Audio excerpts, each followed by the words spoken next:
Hello, my name is Martin Redfern. Today we're going to be taking a look inside my board game, which is called To the Lifeboats. As you can probably tell from the cover, this is related to the great maritime disaster of the Titanic sinking, which happened on April 14th, 15th, 1912. A somewhat sad subject, perhaps, for a board game, but some time has passed, and the objective of the game is very positive, which is to help save the passengers. As you can see, it comes in a box, and like most of the other things I make, it is handmade. I'll just remove the instructions here, and we'll have a quick look at what comes in the box. And I will point to things and tell you what they are. For a start, we have a model of the ship itself. Now, this ship comes in multiple colors, and there's a reason for that, which I will show you in a moment. In addition to the ship, we have a lifeboat, which stands in for all the lifeboats that were available on the Titanic that night. We also have a spinner, which is used for two purposes. One, it keeps track of the moves, because there are exactly 28 moves in the game, and also it spins to determine the status of the lifeboat, which I'll explain again in a moment. Finally, in this box, which is marked Evacuation Plan, RMS Titanic 1912, you'll find the game pieces. There are two sets of pieces, one for each of the two players in the game. The box itself, as you can see, has some headlines built into the cover to give a little bit of the atmosphere of the time. And the game also comes, of course, with instructions. And you'll see the portraits of two fellows on the cover. These are Lieutenants Murdoch and Lightoller, which are the first and second lieutenants on the Titanic on the night of the tragedy. And they were assigned to the lifeboats, making sure that passengers got into the lifeboats and got safely away. That process, in fact, saved hundreds of lives, but it didn't go particularly well. And with any luck, you can do a better job playing one of the two lieutenants in this game. So there are instructions here that explain the rules, but let's bring the ship back in. And our lifeboat. So this is the Titanic, and it is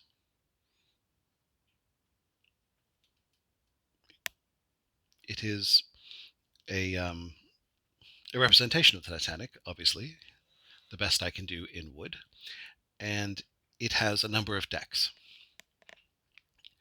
As the game progresses through the 28 turns, every 6 or 7 turns, the ship sinks. And how does that happen? The bottom piece is removed.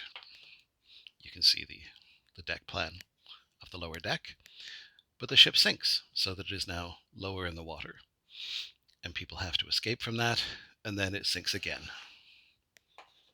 until only the upper deck is remaining, and then finally only the very top deck is remaining. As the game proceeds, the objective is, of course, to get off the boat and into the lifeboats. Now, the lifeboat is represented by this little fellow here. And that lifeboat picks people up in one of 4 places. There are 4 lifeboat stations in the game. This one, for example, you can see is number 4. The one on the front is number 1. And this is what the spinner is for. The spinner will determine where the lifeboat goes next. It will either go to 1, 2, 3, or 4 around the ship, or sometimes it will simply stay where it is, and sometimes it will sink. This really happened. When lifeboats were lowered into the water, sometimes they capsized, and all people on them were thrown into the water, many of them subsequently lost. So the lifeboat will move from lifeboat station to lifeboat station to lifeboat station in accordance with the spin on each turn. Meanwhile, each player has a number of passengers that they have to get into the lifeboats. And these passengers actually fall into 3 types. And one player has dark colored pins. The other player has lighter colored pins. And these pins come in three forms.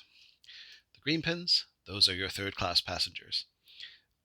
They are situated usually at the front or back of the boat, and they can move 2 spaces each turn. The red pins are our first class passengers. They are only able to move 1 space per turn, but they can jump any line they find. So they can go to the head of the line. Whenever there's somebody in front of them, they can simply jump over them. And then finally we have our blue. The blue are the crew. The crew are very important for the primary reason is that you can't have a lifeboat without a crew member. And as long as the crew member is there, the lifeboat is able to receive passengers. And when it is full, all those passengers are automatically saved. As I said, the other player also has pins of the same colors, but they are of a lighter hue. And at the beginning of the game, each of you places your pins in spaces of your own choosing, wherever you like, on the boat. And you could be on the lower level, or the middle level, or the top level. Why wouldn't you want to be on the bottom level? Is because that will sink first. And as long as that level is floating, it's the only one you can reach a lifeboat from. And the lifeboat stations are marked with brown circles. So at this point in the game, for example, people can only exit the ship into the lifeboat on this side from those brown circles on the bottom deck. Later on, much later on in the game, when the ship has sunk much more, suddenly there are more holes that can access the lifeboat, but they can't until the previous decks have sunk. As I say, that happens about every 7 turns or so. So each of you has 15 third-class passengers, you have 10 first-class passengers, and 5 members of the crew that you have to save from the ship. And the crew members, while they must lead a lifeboat in order for the lifeboat to function, they're only allowed to leave the boat that way until all the passengers have left. So the good news is, for the passengers, that the crew cannot leave until they are all gone. Unless that crew member, of course, is driving one of the lifeboats, which needs to be done. The game progresses, the ship sinks, passengers are saved or lost.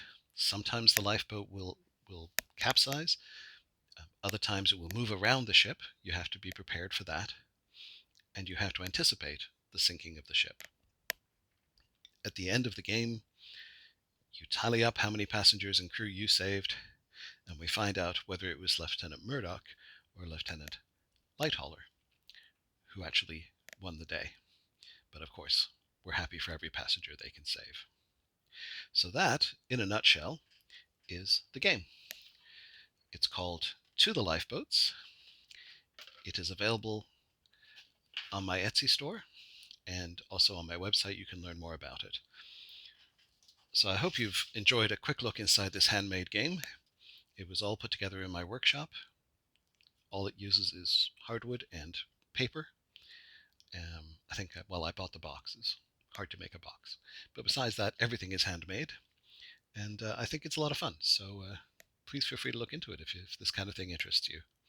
To the Lifeboats.